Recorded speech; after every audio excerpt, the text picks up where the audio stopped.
passion for performing arts, but he has an even bigger passion for civil rights. Roger Abramson comes by his passion for equality honestly. His parents worked tirelessly to improve Cincinnati's inner city schools. Their son, Roger, grabbed hold of that same passion and has spent his life advocating for equality and justice. From his days as the only white member of the band, the Donald Lindner Trio, I have all your records, Mr. Abramson witnessed racial discrimination firsthand. He saw his fellow band members forced to use separate entrances, separate water fountains, separate travel accommodations. These experiences intensified his desire to advocate for equality. Roger Abramson joined the civil rights movement, marching with the late Senator William Lowen, taking leadership roles in the Student Nonviolent Coordinating Committee, the Southern Christian Leadership Council, and the Congress on Racial Equality. Ladies and gentlemen, the only white and Jewish member of the Donald Lindner Trio, Roger Abramson.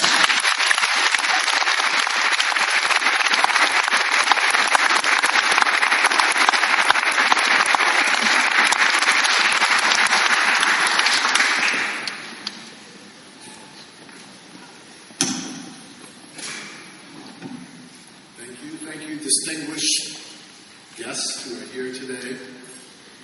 I'm actually, as all you can realize, very, very honored to be inducted into the Civil Rights Hall of Fame alongside so many outstanding and courageous individuals.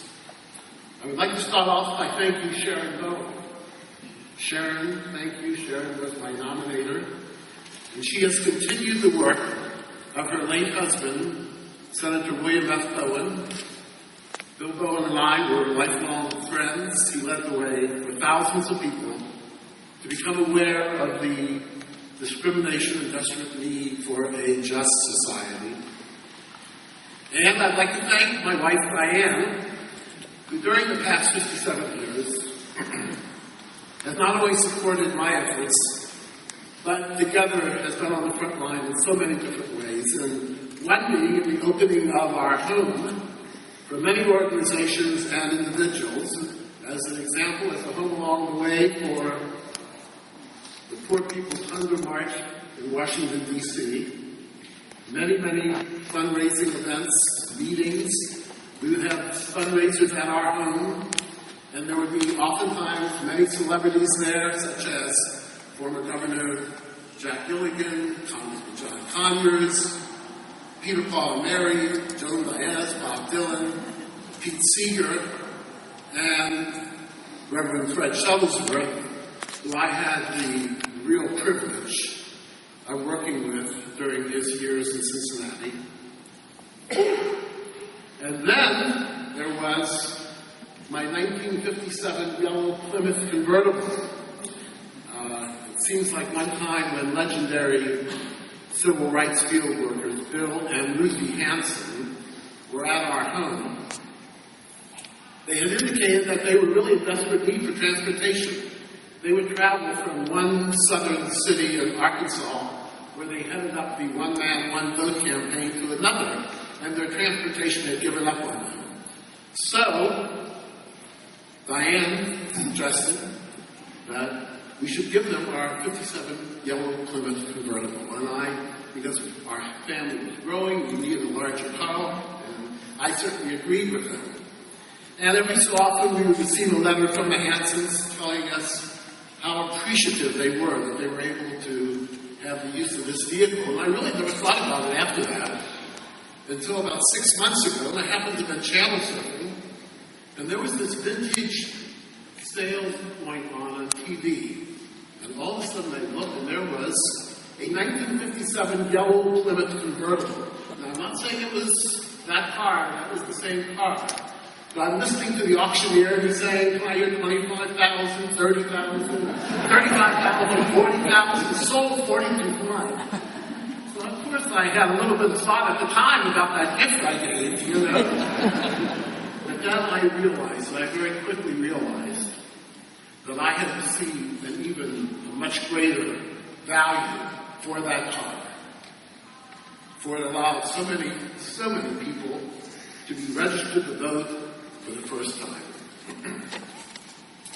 And then there was her compassion for a young African-American boy who was going from pillar to post. He never knew his father. His mother spent most of her life in jail.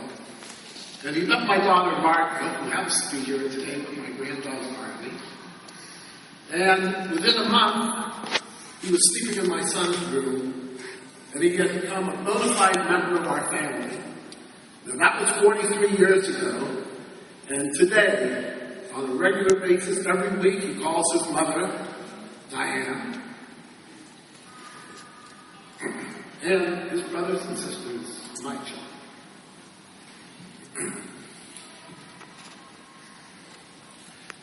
By being inducted, I represent several communities, actually. I represent a community of Christians and Jews, black and white, rich and poor, who during those critical years in the 50s and 60s, at a moment notice would start marching. They would march to Cincinnati City Hall, they would march to Selma, Alabama, to Washington, D.C., to protest an injustice or to support civil rights legislation. So yes, I am extremely proud that I have been chosen to represent this group of people who maybe would just donate $25 to SNCC or CORE or the NAACP and their time and resources, and it was so important at that time. And finally, I represent so many musicians and artists who drew the pictures, who wrote the words, who played the music, and their message became the diary of the time. And that message is just as important today as we all know in Miami and Cleveland and in Newark, in the inner city, that alarming statistic that among young African American men, 25% are unemployed. America must pay attention to this very, very serious problem. In closing, I'd like to thank the members of the Civil Rights Hall of Fame, the commissioners, for this really terrific honor. It is very, very important. And I will continue to pass along to my children and my grandchildren and to those I come in contact with the message that my mother instilled in me: respect and responsibility. Respect and responsibility are prerequisites for a better society. So I'd like to thank all of my family and friends who have come here and supported me today. Thank you very much for this really terrific honor. Thank you.